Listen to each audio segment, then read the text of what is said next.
Friends, मैं doctor Arshi और आज हम बात करने जा रहे हैं वेजाइनल इन्फेक्शन यानी योनि में होने वाला इन्फेक्शंस। इसको पीआईडी या पेल्विक इन्फ्लेमेटरी डिजीज़ के नाम से भी जाना जाता है। मोस्ट कॉमनली ये फीमेल्स में पाया जाता है। वेजाइनल इन्फेक्शन बहुत सारे रीजंस की वजह से हो सकता है, जैसे कि बैक्टीरिया, ईस्ट यानी कि फंगस, हार्मोन्स के डिस्टर्ब होने की वजह से भी हो सकता है। डायबिटीज़ के पेशेंट्स में भी ये पाया जाता है। यूरिन में इन्फेक्शन की वजह से, एंटीबायोटिक्स बहुत समय तक कोई भी एंटीबायोटिक्स यूज़ करने की वजह से भी हो सकता है। लो इम्यूनिटी यानी किसी की रोग प्रतिरोधक क्षमता कम है तो वो भी इससे इफ़ेक्टेड हो सकता है। अनप्रोटेक्टेड सेक्स यानी कि प्रोटेक्टिव सेक्स ना करने की वजह से भी कई बार एक पार्टनर को अगर इन्फेक्शंस है तो वो दूसरे में ट्रांसमिट हो सकता है। कोई भी इंजरी होने से हो सकता है। लो विटामिन डी यानी विटामिन डी की कमी के कारण हो सकता है। विटामिन B12 की कमी के कारण भी देखने को पाया जाता है। वेजाइनल इन्फेक्शंस होने पे बहुत सारे सिम्टम्स पाए जाते हैं, जैसे कि वेजाइनल ईचिंग यानी कि योनि में खुजली, पेनफुल यूरिनेशन यानी पेशाब करने में दर्द, या फिर बर्निंग सेंसेशन यानी कि पेशाब में जलन। वेजाइनल ब्लीडिंग या स्पॉटिंग हो सकती है। वेजाइनल डिस्चार्ज में बदलाव हो सकता है, यानी कि उसका फ्लो कम या ज़्यादा हो सकता है। पेशेंट पीआईडी इन्फेक्टेड है कि नहीं ये हम पेल्विक एग्जामिन करके भी जान सकते हैं। अगर नॉर्मल वेजाइना होगी यानी कि उसको इन्फेक्शन नहीं होगा तो उसकी जो सर्विक्स का कलर है वो पिंकिश होगा। अगर पेशेंट पीआईडी इन्फेक्टेड होगा तो उसकी सर्विक्स का कलर डार्क रेडिश होगा, उसमें रैशेज रहेंगे और उसके साथ साथ उसको स्वेलिंग या लोअर एब्डोमेन पेन की शिकायत भी रहेगी। पेशेंट पीआईडी इन्फेक्टेड है कि नहीं ये हम पेल्विक एग्जामिन करके भी जान सकते हैं। अगर नॉर्मल वेजाइना होगी यानी कि उसको इन्फेक्शन नहीं होगा तो उसकी जो सर्विक्स का कलर है वो पिंकिश होगा। अगर पेशेंट पीआईडी इन्फेक्टेड होगा तो उसकी सर्विक्स का कलर डार्क रेडिश होगा, उसमें रैशेज रहेंगे और उसके साथ साथ उसको स्वेलिंग या लोअर एब्डोमेन पेन की शिकायत भी रहेगी। पेशेंट पीआईडी इन्फेक्टेड है कि नहीं ये हम पेल्विक एग्जामिन करके भी जान सकते हैं। अगर नॉर्मल वेजाइना होगी यानी कि उसको इन्फेक्शन नहीं होगा तो उसकी जो सर्विक्स का कलर है वो पिंकिश होगा। अगर पेशेंट पीआईडी इन्फेक्टेड होगा तो उसकी सर्विक्स का कलर डार्क रेडिश होगा, उसमें रैशेज रहेंगे और उसके साथ साथ उसको स्वेलिंग या लोअर एब्डोमेन पेन की शिकायत भी रहेगी। पेशेंट पीआईडी तो आइए अब नेक्स्ट जानते हैं कि डिस्चार्जेस क्यों होते हैं, इसका क्या रीज़न्स है। तो नंबर 1 रीज़न्स है इसका, it help to clean the vagina यानी कि योनि को साफ़ रखने में मदद करते हैं। योनि से मृत कोशिकाओं और जीवाणुओं को बाहर निकालते हैं, यानी remove dead cells and toxin through the vagina. PH balance या फिर टेम्परेचर को बैलेंस करने में मददगार साबित होते हैं। तो आइए अब नेक्स्ट जानते हैं कि डिस्चार्जेस क्यों होते हैं, इसका क्या रीज़न्स है। तो नंबर 1 रीज़न्स है इसका, it help to clean the vagina यानी कि योनि को साफ़ रखने में मदद करते हैं। योनि से मृत कोशिकाओं और जीवाणुओं को बाहर निकालते हैं, यानी remove dead cells and toxin through the vagina. PH balance या फिर टेम्परेचर को बैलेंस करने में मददगार साबित होते हैं। तो आइए अब नेक्स्ट जानते हैं कि डिस्चार्जेस क्यों होते हैं, इसका नेक्स्ट हम बात करते हैं आइडेंटिफाई ऑफ डिस्चार्जेस, यानी डिस्चार्ज के कलर को देखकर हम कैसे जानेंगे कि ये नॉर्मल है कि एबनॉर्मल। नेक्स्ट हम बात करते हैं आइडेंटिफाई ऑफ डिस्चार्जेस, यानी डिस्चार्ज के कलर को देखकर हम कैसे जानेंगे कि ये नॉर्मल है कि एबनॉर्मल। नेक्स्ट हम बात करते हैं आइडेंटिफाई, अगर डिस्चार्ज का कलर सफ़ेद पतला पानी है इसका मतलब है कि डिस्चार्ज जो है नॉर्मल है। अगर डिस्चार्ज का कलर सफ़ेद पतला पानी है इसका मतलब है कि डिस्चार्ज जो है नॉर्मल है। अगर डिस्चार्ज का कलर सफ़ेद पतला पानी है इसका मतलब है कि डिस्चार्ज, और अगर सफ़ेद और गाढ़ा होने के साथ साथ वो थिक है पनीर जैसा है इसका मतलब भी डिस्चार्ज जो है नॉर्मल है। और अगर सफ़ेद और गाढ़ा होने के साथ साथ वो थिक है पनीर जैसा है इसका मतलब भी डिस्चार्ज जो है नॉर्मल है।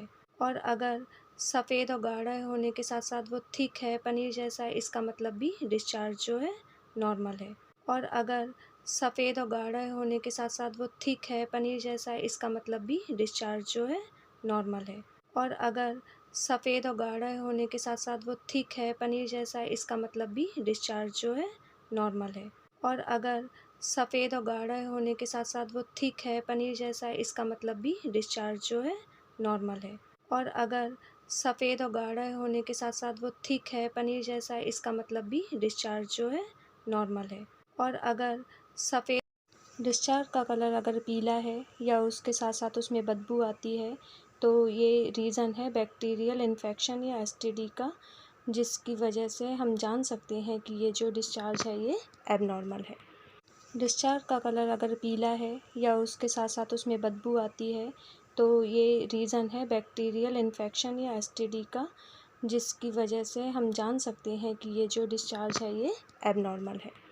डिस्चार्ज का कलर अगर पीला है या उसके साथ साथ उसमें बदबू आती है, तो ये रीज़न है बैक्टीरियल इन्फेक्शन या एसटीडी का, जिसकी वजह से हम जान सकते हैं कि ये जो डिस्चार्ज है ये एबनॉर्मल है।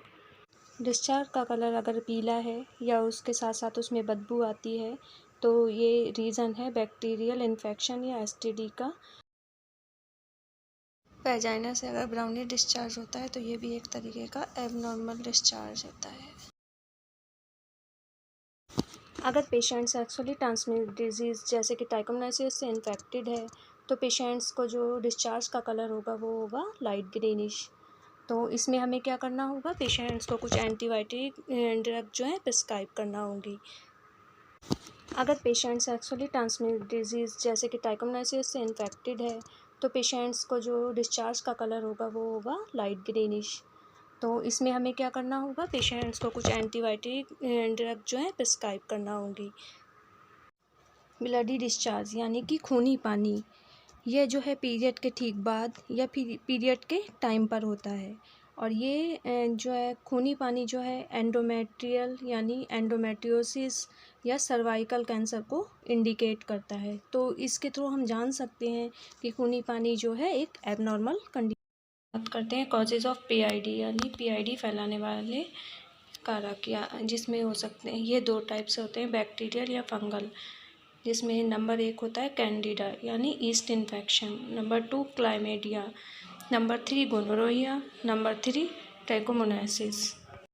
पीआईडी इन्फेक्शन या पेल्विक इन्फ्लामेटरी डिजीज़ होने पर हम पेशेंट को कुछ दवाइयाँ देते हैं, जैसे कि एंटासिड दे देते हैं या फिर लैक्टिक एसिड बेसिलस देते हैं, कुछ बी कॉम्प्लेक्स या एंटीबायोटिक्स, या फिर वेजाइनल पेसिसिडीज क्रीम या जेल जो है पेशेंट को प्रिस्क्राइब करते हैं। यूटीआई को प्रिवेंट करने के लिए हम कुछ मेडिसिन्स का यूज़ करते हैं, जैसे एम्पिसिलिन हो गई, एमॉक्सी हो गई, ओरिंडाजोल या मेट्रोनिडाजोल या लिवोफ्लक्सासिन, सिप्रोफ्लक्सासिन, सिफेलेक्सिन एंड सिफिक्सिन। यूटीआई पेशेंट को हम डाइट इम्प्रूव करने के लिए बोलते हैं, जैसे कि फ्लूइड इनटेक लें, 8 से 10 गिलास पानी पिएं, सिट्रस फ्रूट, अंगूर, अमरूद, सेब, नींबू आदि का यूज़ करें, तुलसी की पत्ती का यूज़ करें, प्याज, लहसुन, जिंजर यूज़ करें, क्योंकि ये इन्फ्लामेशन को काफ़ी हद तक प्रिवेंट करती हैं। दही को अपनी डाइट में शामिल करें। यूटीआई पेशेंट को हम कुछ चीज़ें अवॉइड करने के लिए बोलते हैं, जैसे कि वो कुछ चीज़ें ना खाएं, प्रोसेस फूड, पैक्ड यानी कि packed food, coffee, T, salt intake यानी कि नमक का कम यूज़ करें, स्मोकिंग को कंट्रोल करें, शराब ना पिएं, केले का यूज़ करें, और शुगर इनटेक को अपनी डाइट में थोड़ा कम करें। यूटीआई पेशेंट्स में हम कुछ प्रिकॉशंस रखने के लिए बोलते हैं, जैसे कि कॉटन अंडरवियर का यूज़ करें, प्राइवेट पार्ट को सिंपल वाटर से वॉश करें, कोई भी वहाँ पे सोप वगैरह का यूज़ ना करें, अनावश्यक एंटीबायोटिक यूज़ ना करें, गीले कपड़ों में ज़्यादा देर ना रहें, सैनिटरी पैड यूज़ करें तो हर 3 से 4 घंटे में उसको चेंज करें, पेशाब को ज़्यादा देर तक ना रोकें, अर्थात पेशाब जो पेशेंट पीआईडी इन्फेक्टेड है या नहीं, इसको जानने के लिए सबसे पहले हम यूरिन एग्ज़ाम करते हैं, यानी यूरिन आरएम कराते हैं, यूरिन कल्चर कराते हैं, बोथ पार्टनर्स हस्बैंड और वाइफ्स का, जेनाइटल ट्रैक अल्ट्रासाउंड यानी लोअर एब्डोमेन अल्ट्रासाउंड कराते हैं, पेल्विक एरिया का कोल्पोस्कोपी कराते हैं, या पेप स्मीयर और सीबीसी। ये कुछ इन्वेस्टिगेशन है जिनके द्वारा हम पीआईडी को डायग्नोस कर सकते हैं। पेशेंट पीआईडी इन्फेक्टेड है या नहीं, इसको जानने के लिए सबसे पहले हम यूरिन एग्ज़ाम करते हैं, यानी यूरिन आरएम कराते हैं, यूरिन कल्चर कराते हैं, बोथ पार्टनर्स हस्बैंड और वाइफ्स का जेनाइटल ट्रैक अल्ट्रासाउंड यानी लोअर एब्डोमेन अल्ट्रासाउंड कराते हैं, पेल्विक एरिया का कोल्पोस्कोपी कराते हैं या पैप स्मीयर और सीबीसी। ये कुछ इन्वेस्टिगेशन है जिनके द्वारा हम पीआईडी को प्रिवेंट करने के लिए मैरिड कपल्स को भी हम कुछ प्रिकॉशंस रखने के लिए बोलते हैं, जैसे कि आफ्टर इंटरकोर्स वेजाइना को क्लीन करें, योनि को साफ़ करने के लिए टिश्यू पेपर का यूज़ या फिर कॉटन के कपड़े का यूज़ करें, कभी भी डिटर्जेंट या सोप वगैरह का यूज़ ना करें। यदि आपको इन्फेक्शन है तो सेक्स को अवॉइड करें, वरना ये आपके पार्टनर में भी ट्रांसमिट हो सकता है।